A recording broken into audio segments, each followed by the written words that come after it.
Ces 5 mots, Coupe d'Afrique des Nations, ont été pendant 12 jours à l'affiche de 2 villes, Yaoundé et Douala, sur les lèvres de toute une nation, le Cameroun, et dans les cœurs de toute l'Afrique. Nous accueillons avec la joie et dignité nos pays frères. Les spectateurs camerounais, enthousiastes, étaient venus par dizaines de milliers pour l'amour du football, mais, il est vrai, aussi, pour assister surtout à la victoire de leur équipe face aux 7 autres nations qualifiées. À leur enthousiasme devait céder progressivement la déception après l'élimination du Cameroun. Bienvenue dans notre chère patrie.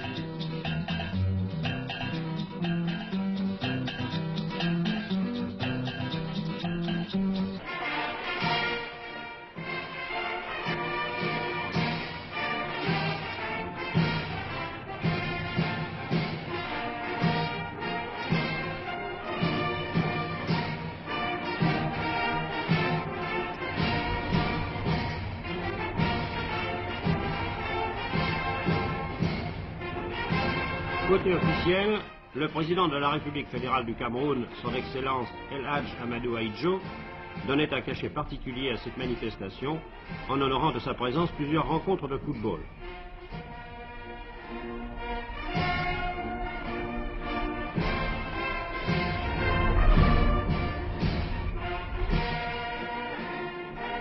Ce jour-là, le président déclarait solennellement ouverte la 8e Coupe d'Afrique des Nations. Je déclare ouvertes les compétitions comptant pour la 8e Coupe d'Afrique des Nations de football. Tous les noms des pays participants étaient accueillis avec la même ferveur, la même sportivité et réunis sous une seule devise, que le meilleur gagne. Aux yeux de tous les observateurs réunis ce soir-là à Yaoundé, la 8e Coupe d'Afrique des Nations marquait d'une manière spectaculaire la grande fête du football africain.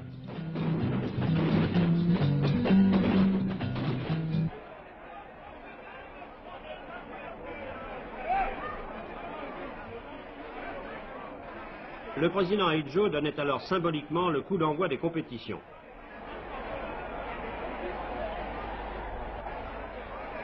Sans atteindre les sommets, le niveau des rencontres devait être des plus honnêtes. Le Cameroun prenait un bon départ en inscrivant 2 jolis buts pour son premier match face à une équipe du Kenya dont le jeu séduisit plus d'un spectateur.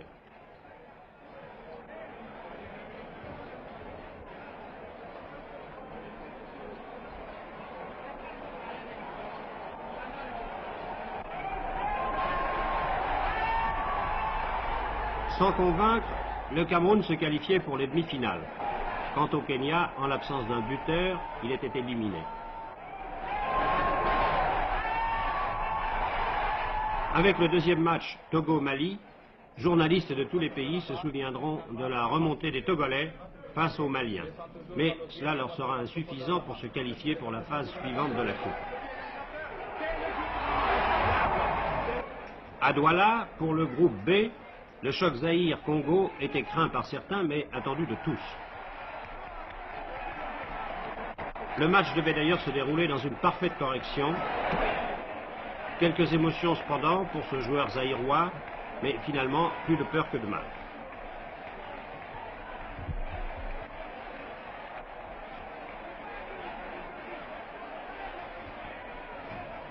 Et après 2 pannes de lumière, le Zaïre, par son avant-centre Ntumba, remportait la victoire et devenait le favori de l'épreuve.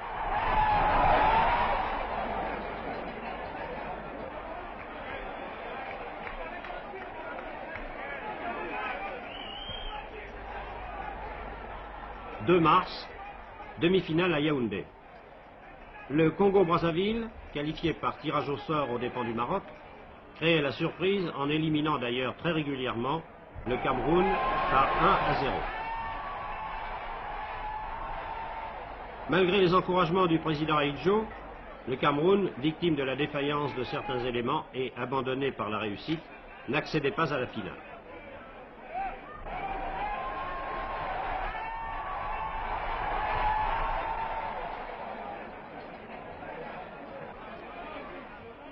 Trois jours plus tard, Apothéose avec une finale un peu inattendue.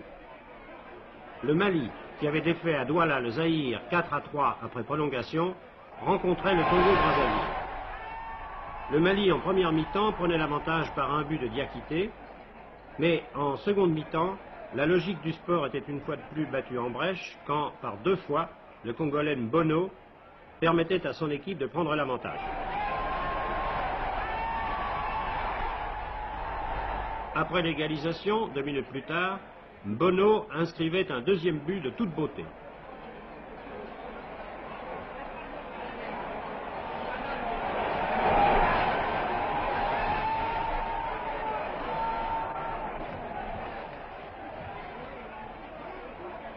Enfin, François Mpelé, le joueur congolais opérant dans l'équipe française d'Ajaccio et l'un des meilleurs joueurs de cette coupe, achevait le triomphe de son équipe en marquant un 3e but.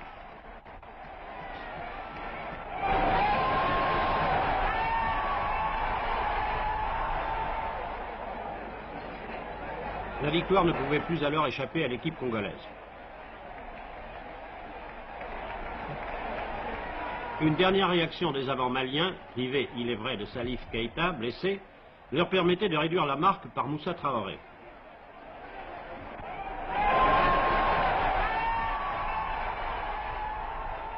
« 3-2, tel était le score de cette finale de la 8e Coupe d'Afrique des Nations. Alors que les joueurs congolais manifestaient leur joie, toute la déception du Mali se lisait sur le visage de Salif Keïta. Le capitaine Dolou recevait des mains du président Idjo le trophée de cette 8e Coupe d'Afrique qui récompensait une équipe régulière qui a su profiter de son rôle d'outsider en surprenant les meilleurs. Elle défendra son titre dans 2 ans au Caire.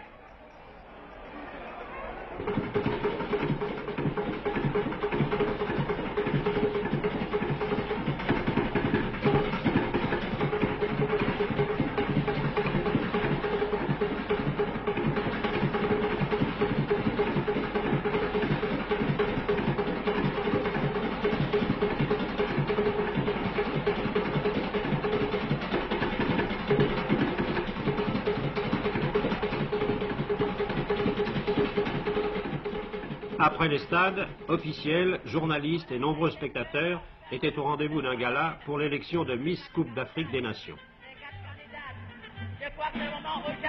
Un jury de journalistes avait l'honneur et le délicat privilège de porter son choix sur l'une de ces 4 demoiselles. Les bravoures de l'ordre la plus simple. Les 4 candidates sont là. Elle s'appelle Mademoiselle Ipam Eli.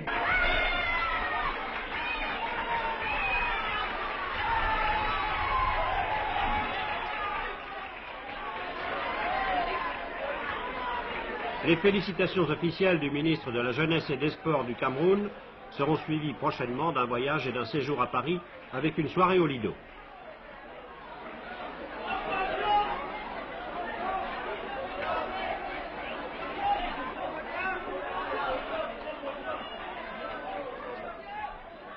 Le lendemain, un jury de journalistes spécialisés, cette fois-ci très sérieux, désignait le footballeur numéro 1 de la compétition. Le choix s'est porté sur le Camerounais Jean-Pierre Tokoto, qui est remplaçant à l'Olympique de Marseille, l'actuel champion de France. Il précédait de quelques voix le Congolais Mpelé. Ce choix, s'il est une consolation pour le Cameroun, montre, comme l'a écrit un chroniqueur d'un grand quotidien sportif, que le football en Afrique n'est pas affaire de stars et d'idoles, mais affaire de communauté. Et si l'Afrique commence à avoir un football, elle manque encore de grands footballeurs.